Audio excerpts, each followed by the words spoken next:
மாநிலங்களவையில் காலியாகும் 37 எம்பி இடங்களுக்கான தேர்தல் அறிவிக்கப்பட்டிருக்கும் நிலையில் இந்த தேர்தல் தனிப்பட்ட முறையில் பாஜகவுக்கும் தேசிய ஜனநாயக கூட்டணிக்கும் சாதகமாக அமையும் என்று எதிர்பார்க்கப்படுகிறது. மொத்தம் 245 உறுப்பினர்களை கொண்ட மாநிலங்களவையில் 12 நியமன உறுப்பினர்களையும் சேர்த்து தற்போது 243 எம்பிக்கள் உள்ளன. ஜார்க்கண்ட், மேற்கு வங்கத்தில் தலா ஒரு இடம் காலியாக உள்ளது.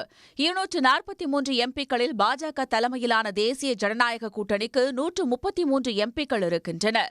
இந்த எண்ணிக்கை பெரும்பான்மைக்கு தேவையான 121 விட 12 இடங்கள் அதிகமாகும். 133 பேரில் பாஜக மட்டுமே 99 எம்பிக்களை பெற்றுள்ளது. இந்த சூழலில் மார்ச் 16ஆம் தேதி நடைபெறவுள்ள 37 இடங்களுக்கான மாநிலங்களவை தேர்தலில் தேசிய ஜனநாயக கூட்டணிக்கே சாதகமான சூழல் இருப்பது உறுதியாகியுள்ளது.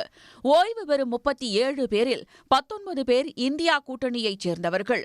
தற்போதைய சூழலில் மராட்டியம், ஒடிசா, பீகார், சத்தீஸ்கர், ஹரியானா, அஸ்ஸாம் ஆகிய 6 மாநிலங்களில் பாஜக அல்லது தேசிய ஜனநாயக கூட்டணி அரசுகள் இருப்பதால் என்டிஏ கூட்டணிக்கு 15 பேருக்கு பதிலாக 25 எம்பிக்கள் கிடைக்க உள்ளனர். மறுபுறத்தில் இந்தியா கூட்டணிக்கு கிடைக்கவுள்ள எண்ணிக்கை 19லிருந்து 10ஆக குறையும். மகாராஷ்டிராவில் இந்தியா கூட்டணியைச் சேர்ந்த 4 உறுப்பினர்கள் ஓய்வு பெற்றாலும் போதிய எம்எல்ஏக்கள் இல்லாததால் ஒரு எம்பி மட்டுமே இந்தியா கூட்டணிக்கு கிடைப்பார். அந்த வகையில் மார்ச் 16க்கு பின்னர் தேசிய ஜனநாயக கூட்டணியின் மொத்த எண்ணிக்கையை 130ஐ தாண்டுவதோடு பாஜகவின் எண்ணிக்கையும் 100ஐ தாண்ட உள்ளது. உடனுக்குடன் செய்திகளை தெரிந்து கொள்ள சன் நியூஸ் பெல் ஐகானை கிளிக் பண்ணுங்க.